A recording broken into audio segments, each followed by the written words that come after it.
yung mga kaibigan din ni Xi Jinping ang naglagay nun, sa gobyerno ng Pilipinas para tingnan natin kung ano ang magiging reaksyon ng mamamayang Pilipino. Baka kasi sila hirap na at yung iba sa kanila maisipan na lang 'no, na mas okay siguro magpasakop na lang tayo sa China. So yun yung testing the water, mga kababayan. Kung gano'n yung nakita nilang reaksyon sa ating mga kababayan, baka nagtuloy-tuloy ho yang mga yan. 'Di po ba? Hindi, umaalma ang mamamayang Pilipino. Ayaw namin yan, hindi kami papayag na maging probinsya ng China ang Pilipinas. Hindi nagtuloy-tuloy. 'Di po ba?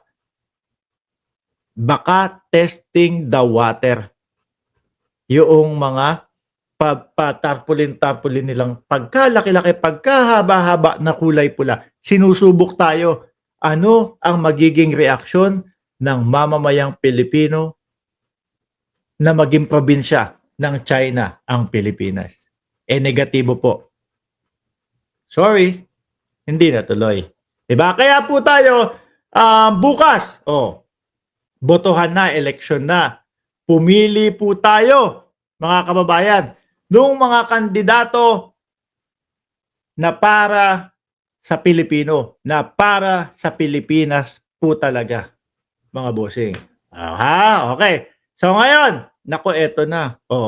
Nagtalo na talaga itong mga ito, mga kababayan. Sino po? Di syempre si Amy Marcos. At si Villar. Di ba?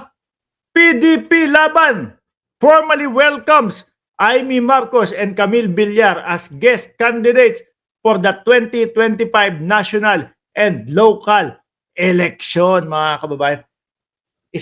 Isa-isahin natin, ano? Si Amy, mga bossing, feeling ko talaga nainggit lang yan kay Robin Padilla eh. Gustong mag-number 1. Gusto niyang mag-number 1. No? Kasi nung iniangat ni Pangulong Bongbong Marcos yung kamay niya doon sa alyansa, pumapasok ho yan.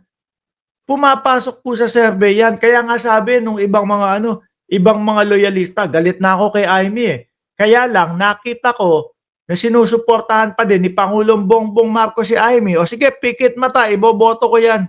Si Amy Marcos. May mga ganun pa pong desisyon. Sige, no problem, 12-0. No? Wala tayong magagawa. Ba't adan? Ba't adan? Diba? Wala ka nang magagawa. Ba't adan? Ba't adan? Hindi. Sabi ng mga iba, wala tayong magagawa eh.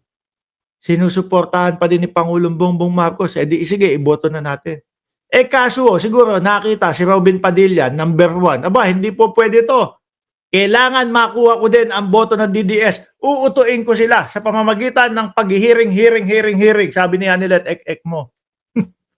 Di ho ba? Kaso hindi siya pinapaniwalaan nung mga DDS. Bumagsak po ang kandidatura. Tapos nung nakita ng mga sumusuporta, no? Kay Pangulong Bongbong Marcos, yung ginagawa ni Amy Marcos. Sabi nila, wala na Amy. Pasensya ka na. Hindi ka namin iboboto. Lumaba. Ito nung panahon ni Pangulong Bongbong Marcos, mga bossing, 2022 election, hindi ko po nakita na nanawagan si Madam Imelda na iboto po si Pangulong Bongbong Marcos kasi malakas na eh. Pero kay Manang Amy, lumabas pa si Madam Imelda Marcos kahit matanda na po, no? Kaso sabi ng ibang mga loyalista, Madam Imelda, pagpaumanin niyo na po, first time kong sasalungat sa hinihiling ninyo, pero hindi ko po iboboto si Amy Marcos. So bumagsak nga yung kandidatura dahil nawala po yung mga loyalista, nawala po yung mga sumusuporta kay Pangulong Bongbong Marcos. Ngayon, wala na siyang magagawa kundi ba't adan? Ba't adan? Hindi, wala na siyang magagawa kundi magtuloy-tuloy na po diyan sa PDP. Bahala na kahit ano gawin ko. Yung mga nandoon, yung mga loyalista, wala na. Nilaglag na talaga ako. Ayaw na talaga sa akin. O sige, patunayan ko na lang dito sa mga PDP. Dito sa mga ano, dito sa mga utu-utong mga DDS, na sa kanila talaga ako. Nag all the way na po. 'Di ba?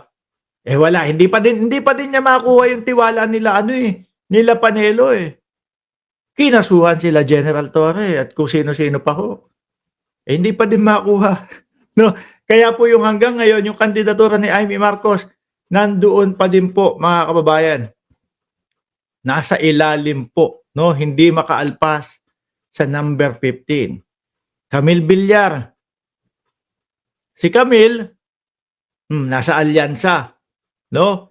Yung kanyang pangalan, 1 billion na ang actually parehas sila. 1 billion na daw ang nagastos sa pangangampanya. Pero yung pangalan niya nandun pa din sa pan-12 ho, mga bossing. 'Di ba? Biruin mo gano'n na kalaki yung nagastos mo. Pero pan-12 pa din yung pangalan mo. Oh. Kaya ang ginawa, baka iniisip nung mga Duterte na solid alyansa lang ako. Ang pamilya namin mga maka-Duterte tong mga 'to. Kaya siguro ayaw sa akin ng mga DDS. No? Kasi nandito ako sa alyansa. Sige nga, sabihin ko sa kanila na nasa gitna lang din ako. Kaya po ayun, nagtuloy-tuloy din si Camille Villar. Kailangan nilang ituloy-tuloy yan at pangatawanan ho, mga kababayan. Bakit? Kasi nga wala silang babalikan eh. No? Wala ho silang babalikan, mga bossing, sa alyansa o wala po silang babalikan sa sumusuporta sa gobyerno. Hindi po talaga sila iboboto, mga kababayan. Dahil alam na nandoon sila sa Duterte side. Manang Amy, para nga ho sa akin, pagtatraidor sa kapatid yung ginawa eh. Para lang ho sa akin, mga kababayan. Malay nyo, hindi sa inyo, no? Oh. Di po ba? Goodbye na bukas, Amy, sabi ni Leonilo Gallardo. Ay, hindi pa. Kung sakali na matalo ho si Amy Marcos, hindi pumasok sa pan-12, mananatili pa naman po yung senador hanggang June 30, no? Pero July 1, wala na. Yung mga matatalo po na nakaupo na senador ngayon, hanggang June 30, senador pa din po sila. Pag July 31 na, doon na goodbye ho, mga kababayan. Doon na po, goodbye. Ano? O ngayon, pakinggan natin si Camille Villar, mga kababayan, no? Yung problema sa prime water,